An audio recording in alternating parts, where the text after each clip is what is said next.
Good evening. If you are here with us tonight, this is Monday night. This is our expert speaker series as part of the CARES program, which is Caregivers and Relatives Empowered for Support with those with substance misuse. We've got a crowd online that is viewing, and we've got our crowd here in-house at Austin Cornerstone Church here in Lakeway. So thank you for being a part of this. If this is your first time here, just know that the goal of our Monday nights is to bring in unique experts in the field that have professional and personal experience in the space of addiction and recovery. What makes this program unique is that we are focused on the family members, the people that say, we have explored programs out there for our loved ones, but where's the community for us? And if you don't have a community, then this can be your community. I'm very grateful that I'm joined by a dear friend here, Brandon Guinn.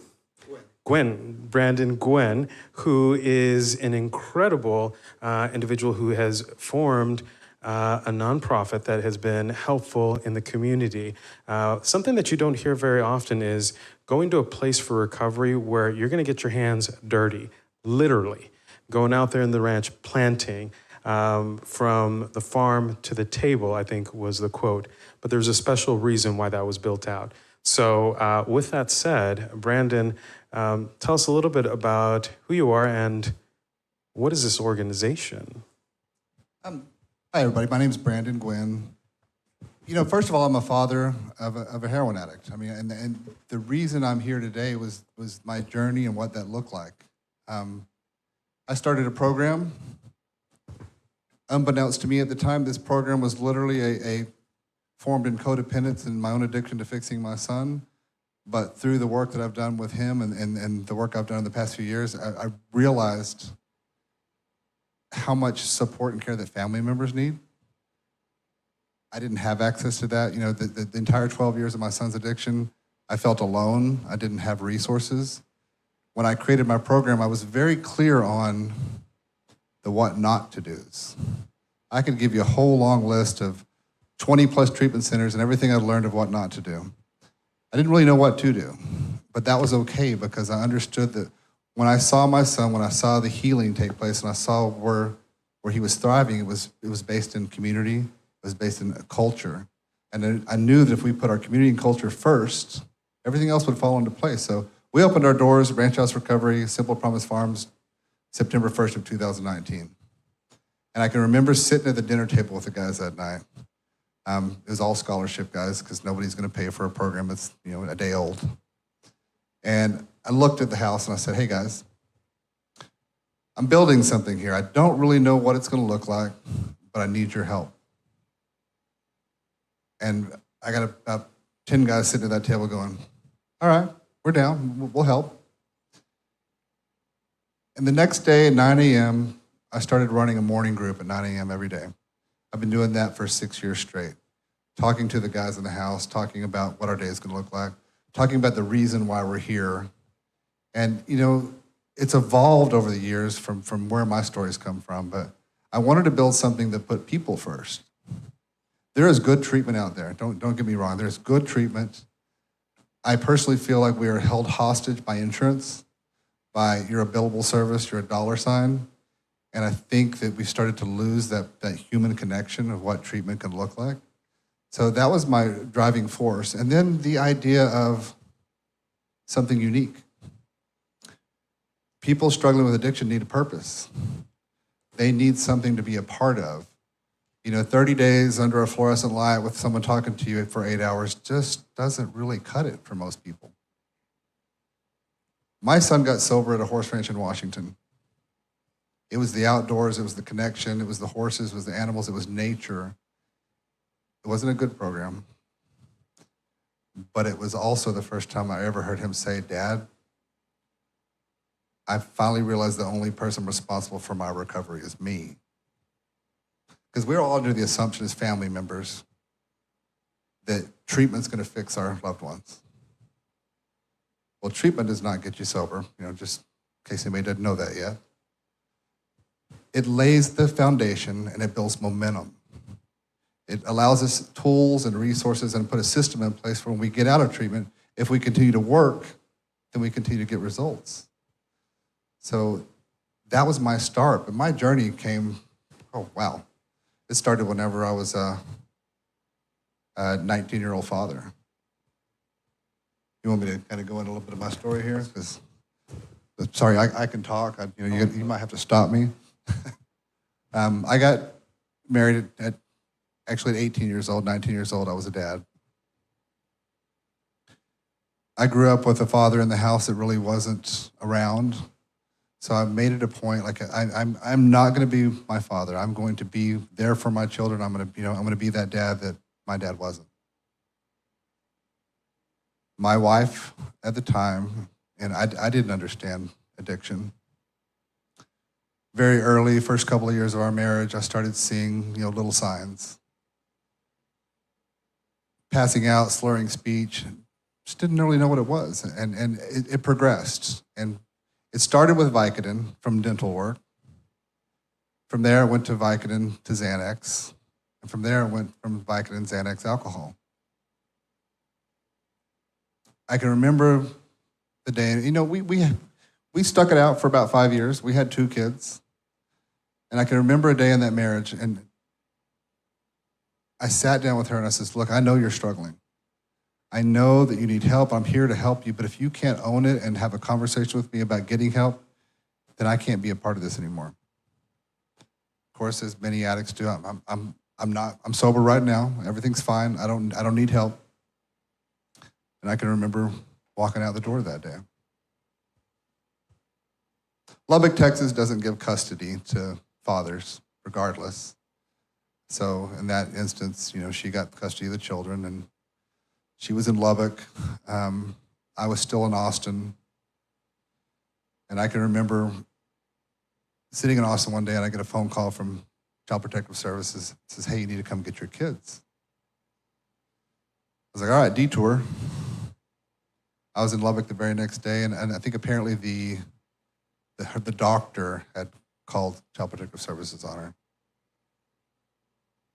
And I didn't know this at the time. I didn't understand, the details, but, hearing stories later from the boys of her, literally playing bumper cars on the streets of Lubbock, just intoxicated, wreck after wreck after wreck. And, I felt a lot of guilt and shame that I wasn't there to kind of be a part of that and help out. But I drove straight to Lubbock, picked my kids up, and I remember, that day I was like, all right, well, it's time to grow up. I was 25 years old. Well, it's time to grow up, Not that I wasn't full-time dad already, but in that case, it was really full-time dad. So she did all right for a minute. The judge ordered her to start attending AA. She went to AA for about 6 months. She met her second husband in AA. She had some good sober time, and we went to an equal custody. A week with her, a week with me. We lived 2 blocks from each other. Everything seemed really good. I had been remarried. I had another kid. Life was looking okay.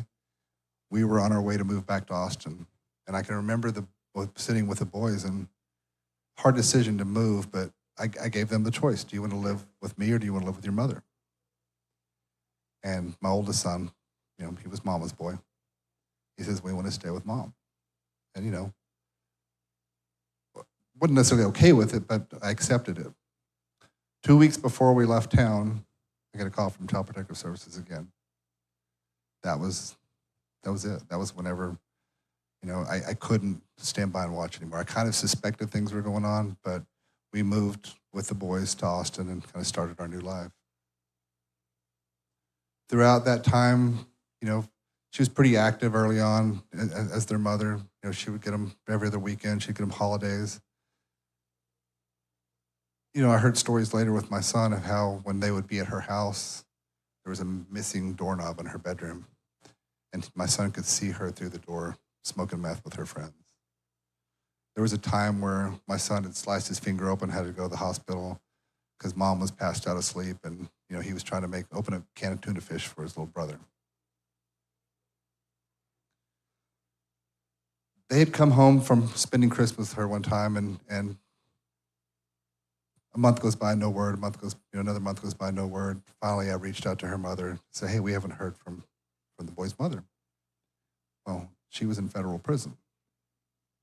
So at that time, I started explaining to the boys, I was very honest. I wanted to be upfront with what addiction looked like.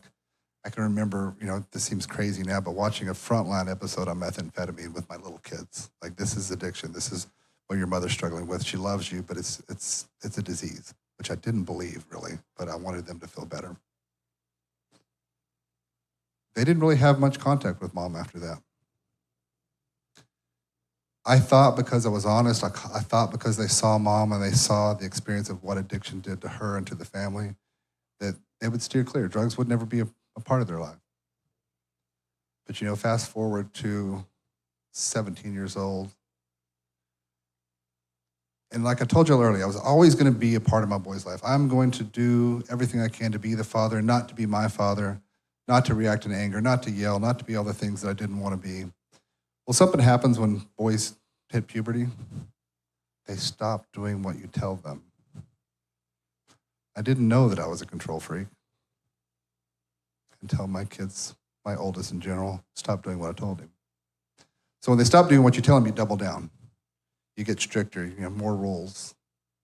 He said, "Dad, you're the strictest parent I know." I was like, "No, I'm the smartest parent." I was doing everything I could to not see him go down that path. 17 years old, football field, broken arm. 3 shots of morphine to the hospital and a prescription for Percocet. That was it. I didn't know how bad it was. I didn't know how quick it was until I was maybe a year and a half after that. He'd moved out. He was on his own. He was doing what typical 18, 19-year-old boys do, right? They're out partying with their friends. I thought he's going through that experimental phase. I did. I used drugs and alcohol as much as anybody in my early years, so I thought, well, he'll grow out of it. Well, I was divorced for a second time by then, and I was wooing my wife at the time, and we decided we're going to go to a concert. I asked my son if he would watch her kids while we go to this concert. Didn't understand, how bad things had gotten. He agreed. We go to the concert. We're there about an hour. When my middle son called me, he just got home from work, in tears, panic. "Dad, you got to get home now. I took Dylan's keys away. The cops are here." I'm like, "I'm on my way." I got there. He was visibly high. I learned later that it was heroin and Xanax. Great combination, by the way. I didn't understand how it had progressed that far, and I had no idea. So we start talking. We start, figuring out a game plan. Took us about 6 months, and I finally got him to agree to go to treatment. He went up to a place in Taos, New Mexico. Well, I was engaged at the time. My wife and I decided to do the deal. He wasn't going to be there for the wedding, but I did what every normal person would do. I scheduled our honeymoon an hour away from his first treatment center. Seems reasonable, right? Really honoring her. That was the start of the codependency. That was the start of my life centered around him. He got out of treatment. He came home. I was under the impression that he graduated. He had the diploma on the wall, sobriety. I'm going to back up. I missed something very important. Family Day. Who's been to Family Day? They were calling us to go to Family Day. It was my mom, my sister, and myself. And I'm not going to Family Day. You know what they're going to try to do? They're going to try to tell me that addiction is a disease. They're going to try to tell me he needs to go to this thing called AA, which obviously didn't work for his mother. They're just going to replace one addiction with another. I'm not doing this. He doesn't want it. He's not trying. He doesn't care. So I went. I wasn't convinced. There was a lot of emotion in the room, but I was still in that place of anger and denial, and I think there was a lot of shame on my part. I didn't understand at the time, but looking back, as most of us do as parents, like, I failed him in some way. So he got home, diploma on the wall. He says, Dad, can I take your bike for a ride? We live kind of out in the country. I said, yeah.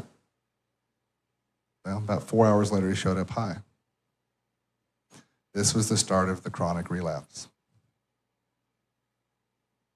And it was not pretty. I mean, heroin addiction is as ugly as it gets.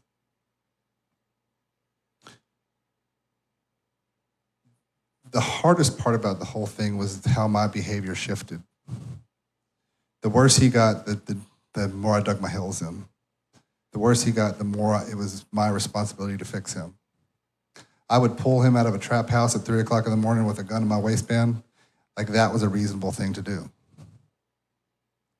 And that wasn't just once.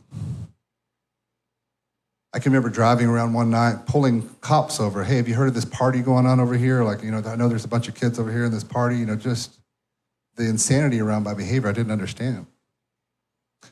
And what I found later, and I didn't even see it at the time, was when you can't control the thing you want to control the most, you can try to control everything else around you. The unfortunate side of that was my wife. That was my stepkids. That was my kids.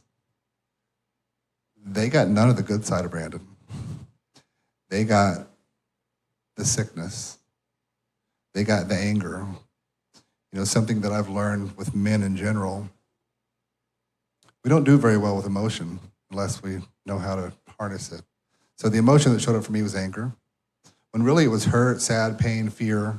Fear probably the driving force of most of it. But it became anger. It became lashing out at all the people around me.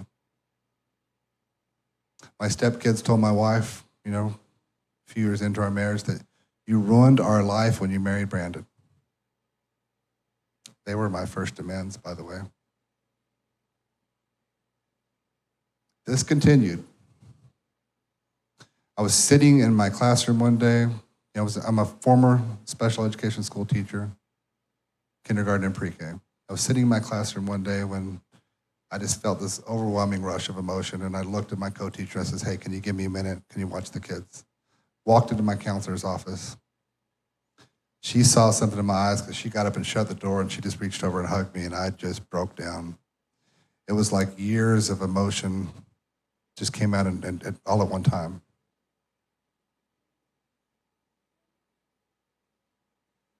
At one point, I'd hired the best interventionist in the country, said so on his website. He's going to take my son to the best treatment center in the country. They have a 95% success rate. I was literally at the mercy of this thing called Google. I didn't have a resource. I didn't have anyone that I could reach out to. So, called the interventionist. We set it all up. But it was like you see on TV. It was the badges and they came in there. We got him a hotel and they tricked him and threw him in a car and drove him out to California. And the best treatment center in California was right on Venice Beach. Somehow I don't think that the best treatment center in California would be on Venice Beach, but this was according to the interventionist. I called my mom, said, yeah, Dylan's there. She said, yeah, I know he called me. He asked for $50 for cigarettes. I said, did you send him money? She says, yeah. I said, Mom, he's gone. Called down there, and he was gone. That was the start of homelessness. Venice Beach, initially, he was selling drugs on the streets of Venice Beach until he got jumped by gang members and took everything he owned, which wasn't much. Ended up on Skid Row, close to 14 months. There was a time in that 14 months where I slept really good at night. This is something that, only a parent of an addict would understand. Got a call from LA County Jail. He's sitting in jail right now. I can sleep well. Then I looked up LA County Jail and started Googling LA County Jail. Well, I didn't sleep very well that night. They pretty much only take violent offenders, and he was in jail for getting caught robbing Best Buy and then beating up the security and then fighting with the police. He spent a little time there. I thought for sure he'll get out of here and he'll come to his senses, right? A little time in jail fix anybody? No. Back to the streets as soon as he got out.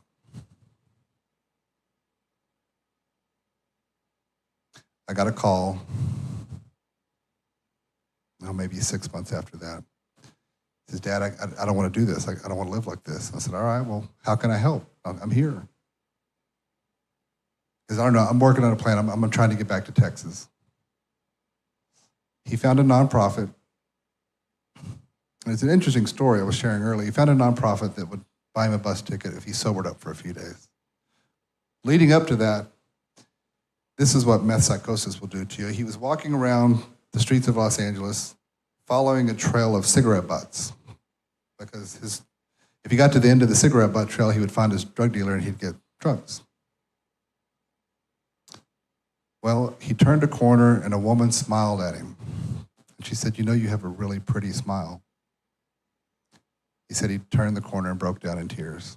He said it was the first time someone had acknowledged him and seen him, and he felt like months.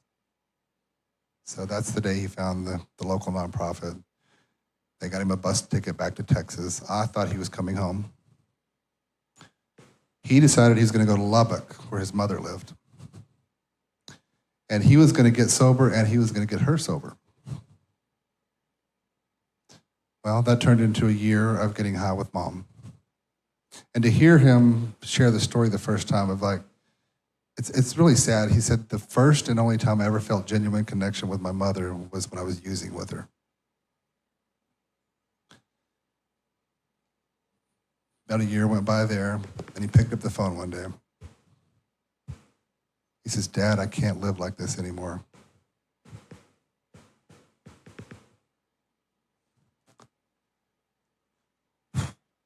Every time. I said, Dylan, I'll tell you what. I don't know what to do. I don't know how to do it, but I know this. I'm on this journey with you as long as it takes. Because at that point, I was broken. I tried everything, and I felt like everything I'd done was wrong. I'd been living in this space of I failed my son, I'm failing my son. And we got him back to Texas. Actually went to treatment in Santa Fe, New Mexico at that time, but came to Texas shortly after. Came into an extended care program, and that's where I sat for the first time ever, and I understood what this disease really meant. I sat in a room full of men around his age, about 10 of them. I'd go over there every other day and just sit and listen, and I thought, nobody chooses this life. Nobody wants to be held hostage to this disease. And for years, I just thought it was a moral failing. You don't want it, you're not trying, you don't care. I operated from guilt, shame, and fear. And I've said some of the most hurtful, ugly things to my son over the years, and in anger and reaction, and you can't take it back. But he came back to Texas. I sat in the room, and for the first time ever, I thought, this is bigger than what I ever thought it was. He stayed in that program for 90 days. It's the longest sober time he'd had at that point. Again, we get to this idea of I'm fixed. Well, he gets out, moves out, gets a roommate, and boom, we're right back at it. Back and forth and back and forth. We're continuing in and out of treatment. I was on the verge of divorce. My home life was broken. My family had got no real attention from me in years at this point. And I sat Dylan down and I says, I need separation. I can't have you in this family right now. I need 1 year from you before I can sit down and you can be a part of this family. I need a year. I found a place in Washington. It's a horse ranch. I'll cover your first month. I'll get you all your gear you need. After that, if you do good, you work hard, you can work off your room and board. And he went. I talked to him a good bit during that time. It was kind of service level conversation. And then I'll never forget the day that his sponsor called me. And the sponsor was an old Native American man, about 70 years old at the time, who had lost his son to a heroin overdose. he'd taken Dylan under his wing. He says, hey, Dylan's about to get his 1-year chip. How would you like to come up here and present it to him? I thought I would love that. I said, well, let's make it a surprise. So I hopped on a plane, rented a car, out to this reservation in the middle of nowhere, Canadian border. I was going, what is going on? Where am I? And I walked in that room, and it was another epiphany of my life where this disease does not discriminate. A bunch of old-timers in this room, a bunch of old Native American men in this room, accepting, loving, kind, struggling with the disease of addiction. I got to give him that 1-year chip.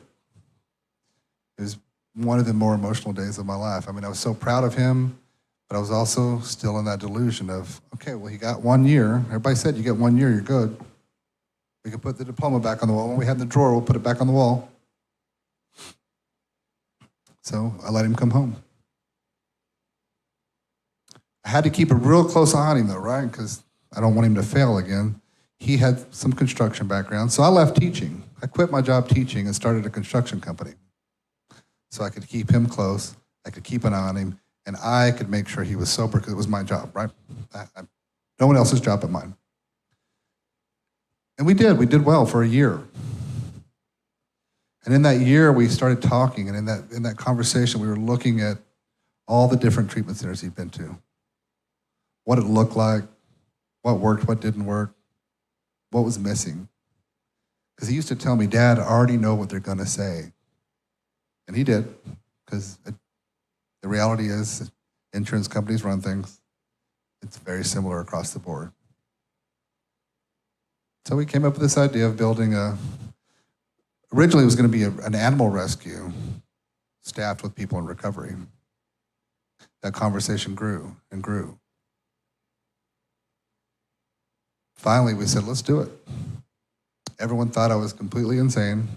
I pulled all my teacher retirement money out. I sold a piece of property I had, and I took every penny, and I took a big gamble. I bought the property. I formed Ranch House Recovery. I formed the nonprofit Simple Promise Farms. Didn't know anything about farming, didn't know anything about treatment. 2 weeks before we opened our doors, Dylan had moved onto the property. He'd been living with some people in recovery, was doing very well. He was literally almost 2 years from his 2-year sober date. 2 weeks before we opened our doors, I walked to our bunk room, and we were sanding the beds and prepping them, getting them ready. I looked at him and I knew. I says, Dylan, are you high? I said, yeah, Dad. He's always been honest. Mostly. Got him into a detox, got him into treatment, 60 days. And in that time, I'd started Ranch House. I had my very first family program while my son's in treatment. I'm sitting in that room of people going, I'm a fraud, I'm a failure. How can these families trust me with their children when I can't even get my own son sober? I didn't realize. Still didn't think of it. I didn't know that it wasn't my job to get him sober. I shared that with the family that day. I remember just breaking down in tears that day with the family. And one of the dads stood up, walked over, and he says, can we pray for you? I said, please. And we all joined hands, and they all said a little prayer. And I felt a little better that day. Still felt like a fraud. 60 days, treatment, comes back out. And I was like, well, let's give this another shot. You had 2 years. You just had a little slip. Everything will be all right. We'll come back and start over. He comes back. He starts working there. He's there about 6 weeks. One of the clients in the house came to me and says, hey, Brandon, I think Dylan's high. I says, no, I was with him all day. I still had my construction company at the time. Walked in the room. Says, Dylan, oh, never mind. Take a drug test for me. Says, no, I don't need to pee right now. I said, that's cool, I'll wait. Sat down on the floor. And I was there about 2 hours. I said, you know what? We can do this in the morning. Came back the next morning. He'd packed his stuff. He was gone. He took his dog with him, took all his stuff with him. And this entire time, I'm running a treatment center with men in the house that are watching this happen. They're watching this dynamic between father and son. They're hearing my story. They'd heard his story. A few weeks later, tracking him on my phone, I could see that he was right across the street from the detox. I said, oh, he's ready to go to detox. Great, let's hop in the car and go find him. Took one of my clients with me that was close to, said, maybe he'll listen to you. We pull up, he sees my car, he takes off. I don't know what I was thinking. I chased after him for a little while. Finally, he got away, but that anger and vindictive side of me at the time sent him a little text that says, hey, don't worry, Dylan. I got a tracker in your car. You can't get away. I didn't, but he was on methamphetamines, and it was not a very nice thing to do. Brought me a moment of joy for a minute, but gone again. Again, the guys in the house are watching this. We get back, they hear, they see. They're starting to really get this understanding of what the family dynamic looks like, what they've done to their loved ones, because they're seeing me go through it with my son. Finally getting back into treatment. He goes back to Washington. Says, Dad, I need to be back in Washington. That's my safe place. He goes back to Washington for 6 months. Calls me later, says, all right, I'm ready, Dad. I really want to be a part of this. This is my dream. We built this together. I want to be a part of this. He comes home, and we got the news crew from Dallas there. They're on the front porch. Dylan pulls up. Everybody gives him a hug. There's a whole news story about it. He does well for about 3 months. Walk out to the shed one day. He's up on a ladder, high as a kite. Same thing. Another treatment, another detox. We start going back and forth. Goes to Washington one more time. Comes back one more time. Goes to detox. Comes out, goes to detox, comes out. It was detox after detox. Finally, he goes to detox, and this was it. And then all my staff, all my employees, everybody's watching me go through this while I'm trying to help other people. He comes out of detox the last time. He says, Dad, I can't be in Austin. He says, all right, well, let's load up your truck and we'll go to Washington. He meets me out of the ranch. I remember sitting him down that day with my morning group that I always ran, and I says, Dylan, I want you to know something. The men sitting in this house today, this program that we've built would not be here without everything that you and I have been through together. So I know you can't see it, but I want to thank you for everything that we've done, and I am here to support you.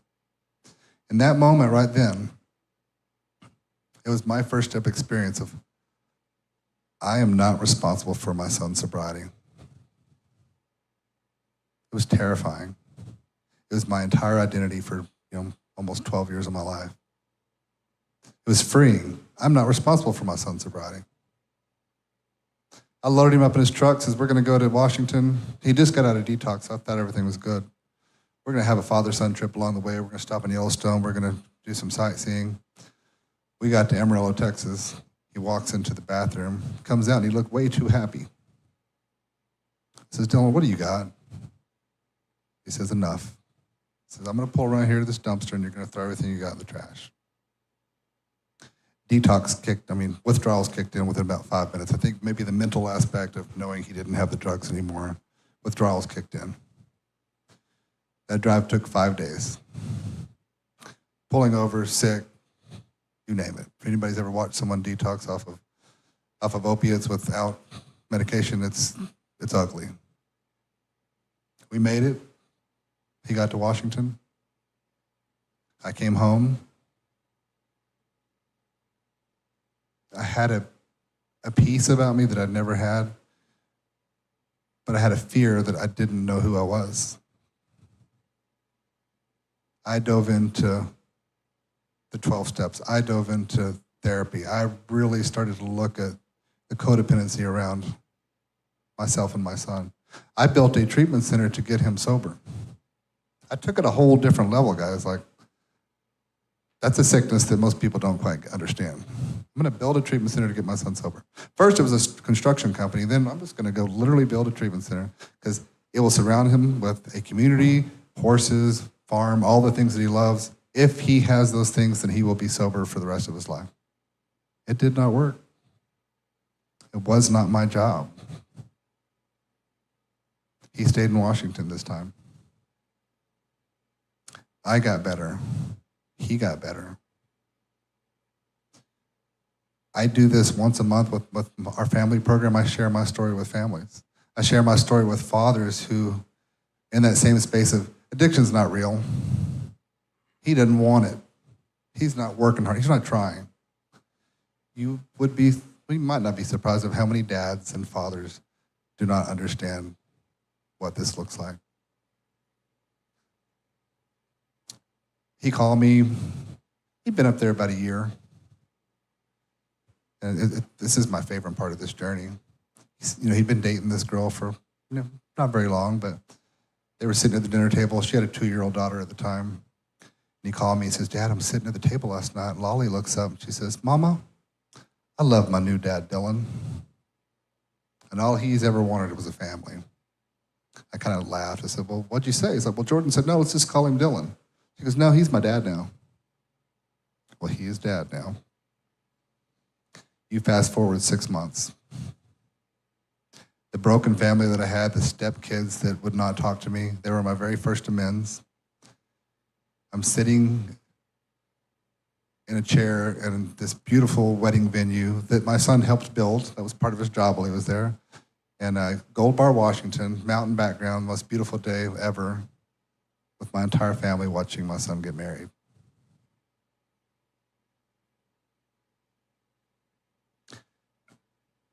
I didn't know that I'd ever see that day.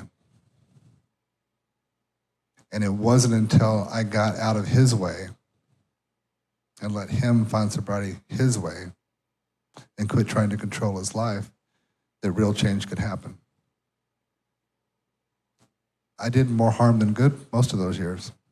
The control was considerable. I'm very blessed that my wife had the patience to stay with me during that time. Anger was my go-to emotion. I still have anger, it exists, but it doesn't run the show anymore. I get to wake up every day, walk in there with a 9 a.m. group with 12 men struggling and share my story and give them purpose. Because although it started in codependency, it's now given me purpose. I think the biggest struggle for most people in recovery is like they lack purpose. I didn't have a purpose. My purpose was fixing my son, or the purpose I thought it was fixing my son. It wasn't my job to fix him. It was my job to love him. And I think, I look around and I talk to families all the time. If we can just keep them alive long enough to get this, I believe everybody will find it. The very sad and unfortunate side of this is I've been to probably 10 funerals in the past 6 years. Most of them under 25 from fentanyl. There's nothing that hurts worse than hearing a mother cry at her son's funeral. And on the other side of that, there's nothing more beautiful than getting those messages, those thank yous from a mom, from a client. Hey, I just celebrated 3 years today. I have guys that have celebrated 5 years. I have about 4 people that come September are going to be at 6 years. I get to wake up every day with purpose. And I get to spend every part of my day helping other people find purpose. Our nonprofit, Simple Promise Farms, they work every day from 9:30 to about 12. We have a meaningful work program where we hire people in early recovery to work the farm, to work the farmer's market. We take our vegetables to the Mueller Market, to the Barton Creek Market, to the Bell Market, Elgin Market, Manor Market, Taylor Market. And the guys in treatment, while they're in our care, we take them to the markets. We give them a cash box with $250 and say, hey, you're in charge. We give them the freedom to walk around in that space. We trust them. Something I learned in teaching is trust and relationship are the most important thing a child needs to learn. It's the one thing that I believe is missing the most in treatment. You don't need to break down a broken person. You need to walk in that door and show them love. I had a client about 3 months ago, chronic relapser. We all know the time that they don't stay anywhere. He made it 60 days. The day he left, he says, "Hey, I want to tell you something." I said, "You know why I stayed?" I said, "I don't know. You like it here?" He goes, "I walked in that door and you..."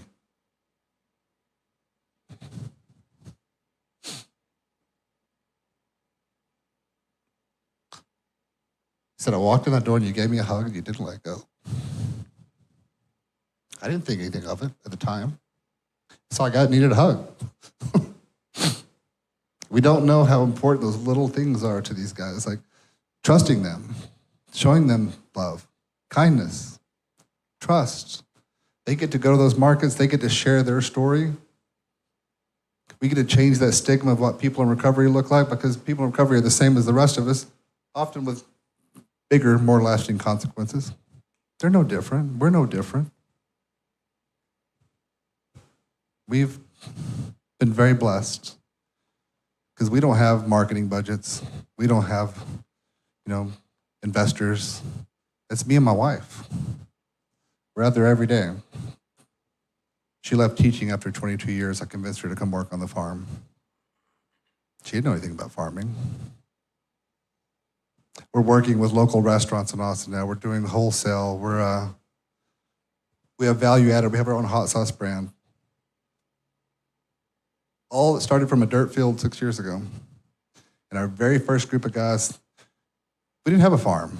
We were out there knocking fire ant mounds down off the fence lines and moving rocks out of the pastures and hand throwing seeds in the garden. I'll never forget the day I got a $1,500 credit card to Home Depot for Simple Promise Farms. I was like, yes. We went out and bought rakes and shovels and hoes and some wheelbarrows. The community around here has been so supportive of us these past 6 years, like the amount of donations, the support, the kindness, the volunteers. We have multiple treatment centers that come out during the week and volunteer on the farm. We've got the community in general comes out every Saturday. We have a volunteer day from 10 to 2 every Saturday. We've been able to host events, and I guess 2 months ago we did the Simple Promise Prom. The prom redo, we called it, for all you guys that didn't get to make your prom because you maybe weren't sober enough.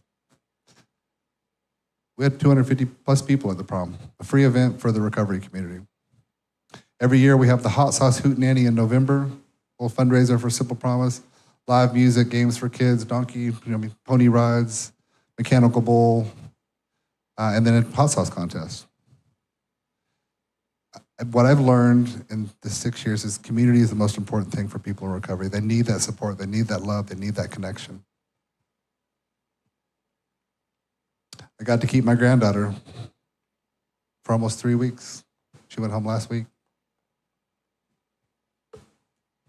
These are the gifts of recovery. This is what we do when we don't give up on our loved ones.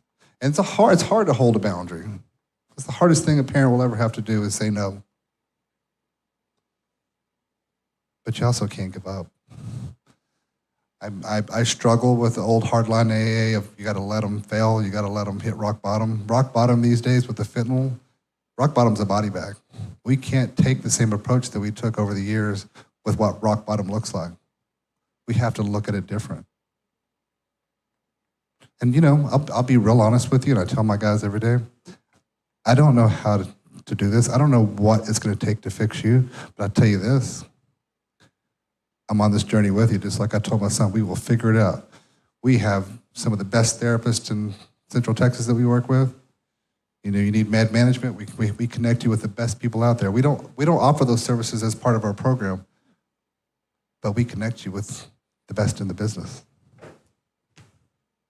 And like I said, I genuinely wake up every day with a smile. I get to walk into work. I get to sit with these guys. I got 5 guys under 22 right now. Let me tell you. They're my favorite, but they're work. They know everything, by the way. way more than I do. That's the short version. Brandon, thank you. Thank you for taking the time to be open, to be honest, to be vulnerable. What you share here, I think, resonates with a lot of parents who are still sorting out and still on that journey with their children.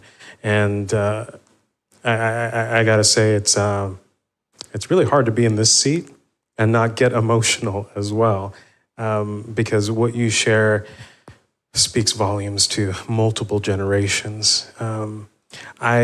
If it's okay, I want to ask a few questions. And what we want to do too is open up the space for the parents out here and people in our crowd, both online and here in person, who also have questions for you. The last thing you said is, I'm on this journey with you. That in the past, it was this, when they're ready, when they want to, when they're finally prepared and they see the devastation and they hit rock bottom, that's when they'll realize, come to senses, and suddenly be willing to embrace recovery. And what we're talking about nowadays is that it's dangerous. You might not make it to that step. So much of it is waiting on the other person, but there's never advice about what we do as parents, as family members. And you talked about control and the change. So what advice do you give to that parent who is sitting there and says, I really don't know what to do because I feel like if I don't say something, they might not come home tomorrow. But I say something and it just seems to blow up. I just don't know the right answer. You know, there's no one answer for this. I mean, and young people in general are very manipulative. Drug addicts in general are very manipulative. They had a guy right now that, like, moms wants him there for 90 days. He's only going to do 30. He goes, if I have to stay longer than 30, I'm going to retaliate. I was like, oh, nice. That's a good one. Retaliate. That's a lot of what we see. You know, it's the retaliation. And I think for younger people especially, or anybody in general, it's that lack of control. When they are losing that control, they will double down, they will buckle down on anything they can. But being available, being open, healthy boundaries are the most challenging thing a loved one can ever do. Holding that boundary and saying, no, I'm not going to do that. Because the loved one, the addict, will manipulate every way they can. Well, if you don't help me, I'm going to kill myself. You know how many times I've heard that in the past 6 years? That one works. That one works very well. And the people using it know it works. And the parents just continue to give. You know, you got a mom that's watching her adult son drink himself to death. She's buying the beer, she's paying the rent, she's paying the bills, and she's watching that son drink himself to death. At some point, you have to find that, whatever that boundary looks like. And don't do it alone. I mean, parents, don't do it alone. That's the biggest struggle I see. When you try to do it alone, it never works out. Reach out, get some resources, find a therapist, find somebody that can walk you through this, and then we'll go on this journey with you. Like I've said, I will be on this journey with whoever it is. And there's no one answer. There's no right approach. We have to know who the person is, and we have to figure out what it's going to take. That's the hardest thing that I think a parent can ever go through, is holding that healthy boundary. And sometimes you got to let them go fail. Failure is not a bad thing. I'm going to ask one question, as we have a microphone that's going to be floating around here for anyone that has a question here. So if you're ready, please feel free to raise your hand, and we'll make sure that we get a microphone going to you. But Brandon, you talked about taking a moment away from being a special education teacher with pre-K and kindergarten children, talking to your co-teacher and saying, I need a minute, go into the counselor, and you said years of emotions just came out in that space.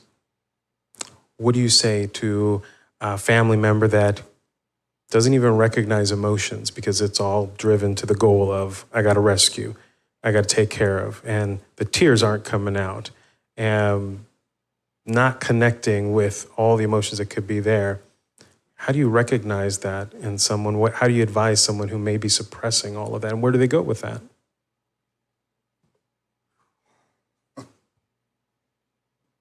I didn't know at the time that I was suppressing that emotion. It had been showing up as anger. And I listened to moms and dads and loved ones. The anger is heavy. The anger is running the show. When you find yourself in that place where anger is the number one emotion, where that's all you feel, that's all you see, because there were so many years where I tried to turn the emotion off. And the hard part is you can't turn off one emotion. If you turn off your emotions, you pretty much shut down happiness, joy, pain, you're flat. And I think that was the point for me where I could still get that anger out, every other emotion was gone. And that day that I broke down in that classroom was the day that I realized just how much I've been carrying, how heavy that weight was. I didn't get help till many years later, but if I knew then what I know now, I would have found that support. I would have found a therapist for myself. I would have gone to Al-Anon. I would have looked for resources, because a parent will spend months, days, hours finding resources for their loved one, but they will never look for resources for themselves because they don't know. Well, like speaking for myself, I didn't know how sick I was. My addiction to fixing my son was stronger than his addiction to heroin, I can promise you. And I didn't even know it. We have a microphone going around for any questions out here in the crowd.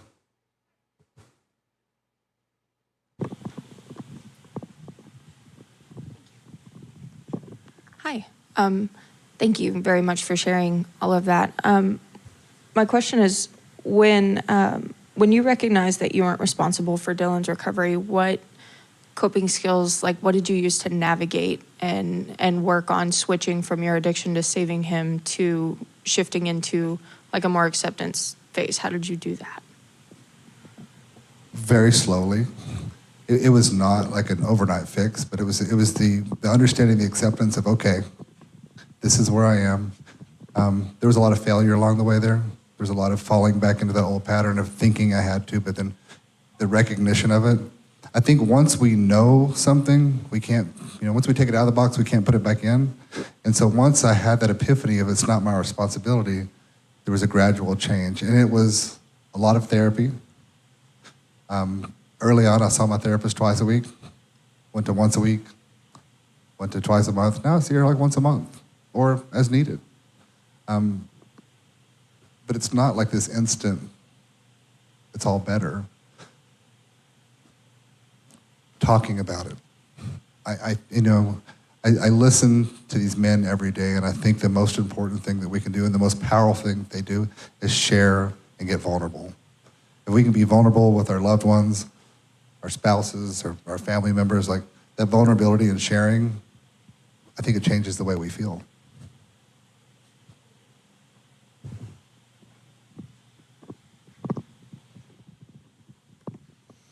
Hey, Brandon, thank you very much for your story tonight. I gotta say, we have been in that seat in those at those family meetings, and have yet to have heard a story as resonating with us as yours.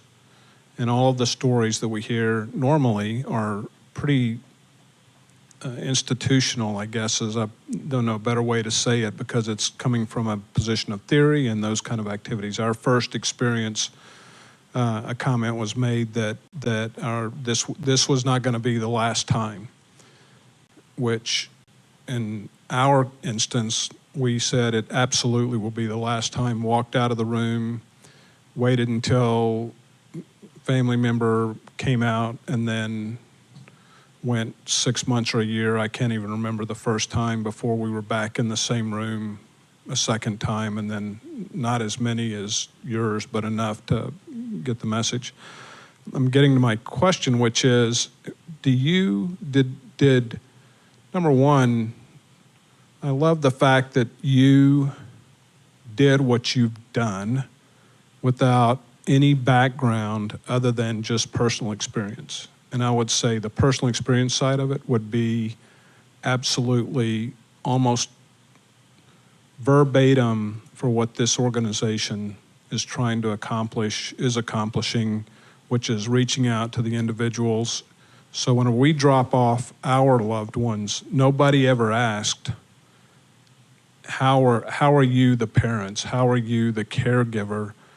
We were by far codependent, right? Our perspective was relatively almost exactly yours, not exactly, but close enough to be dangerous to say, we can fix this if we just do all the wrong things. But we didn't know they were all the wrong things until a point, and we even have close friends who went through the same thing we were going through, months in advance. And so they were they were telling us what was going to happen next, and we were still shaking our head no. We're like, that happened to you, it won't happen to us. Well, 90 days later, it was eerily consistent.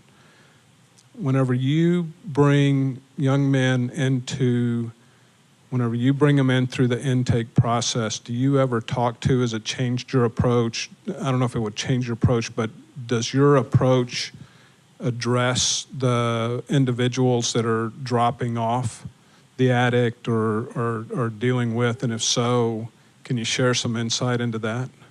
The conversation starts. I have an admissions director that takes the admissions calls. 99% of the admissions calls, I follow up with the family member. I said, look, I want to speak to you as a parent to parent here. I want to share a little bit of my story. I want to give you some insight. And I want to let you know that I'm available for you regardless. I want to be that voice for the voiceless parent. I want to be that person that I didn't have access to. We get a lot of calls. We have 13 beds. I get a lot of calls. I will refer out. If they're not a right fit, I said, look, the goal is not to get your son into my program. The goal is to get your son in somewhere. Let me be your resource. Let me help you. And that goes such a long way. And then when the clients are in the house, giving them that parent perspective. Grace. Your loved ones deserve grace. No parent ever wants to say mean, ugly, hurtful things to their child. No parent wants to react in anger. They are lost and they are scared, and that fear drives them to not be at their best and to really show that parent perspective with the clients. I think it goes a long way, but again, like a woman came up, they drove from Arkansas on Sunday. I met them there. One of my staff members did the intake with their son. We walked around the property. I just kind of gave them a little perspective, and I give my phone number out to everybody. Every parent that comes through there has my phone number. Every client that comes through there walks out that door with every staff member's phone number. You can't do that in a traditional treatment because of HIPAA. The people that go on this journey with you need to be available to you when you're struggling. That answer? It's yes. You only have young men in your program, is that? Our oldest guy was 79.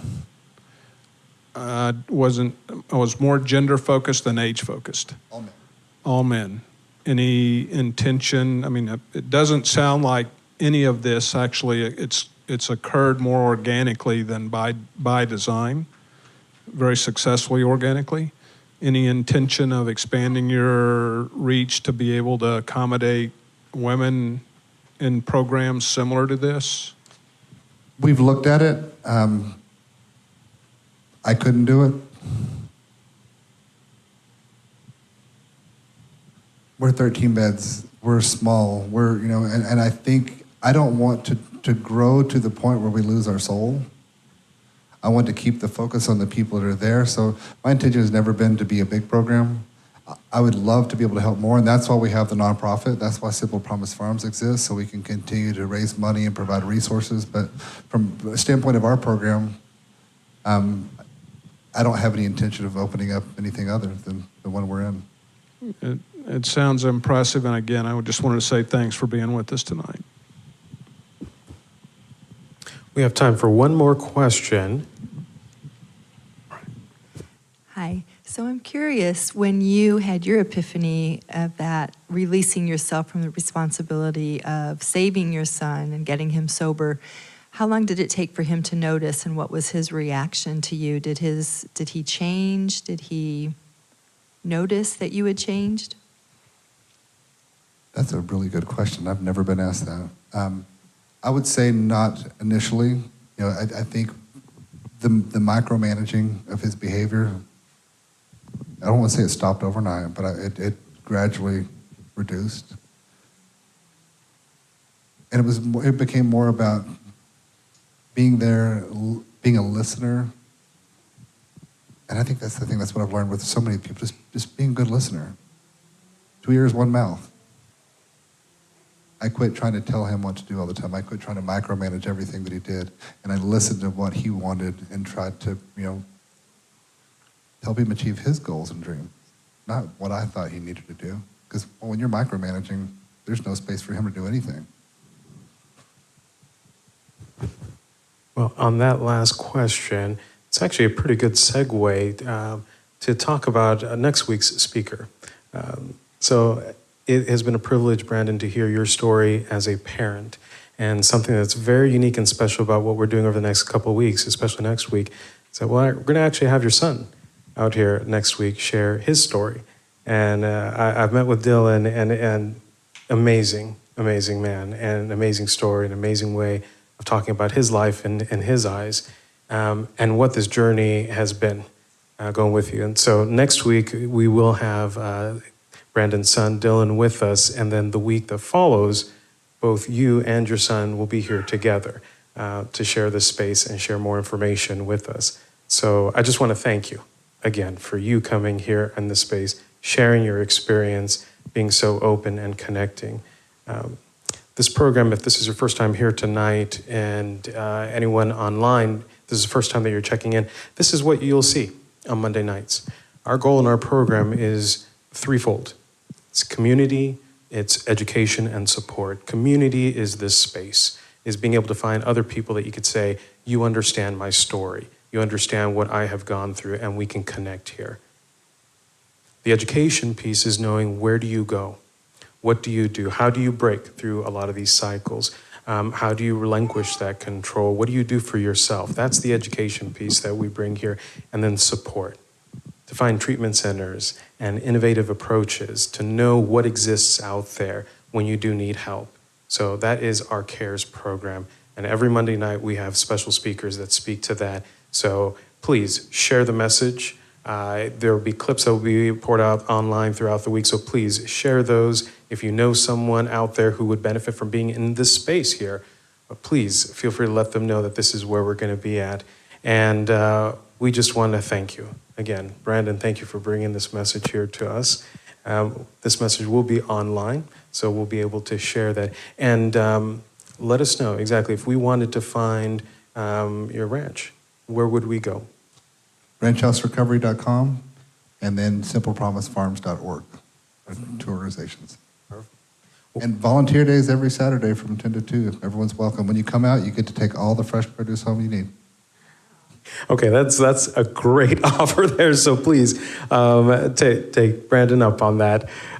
Thank you all for being here tonight. And as we always say, if this is your first time joining us online or here in person, welcome home. And we'll see you next Monday. Have a great week.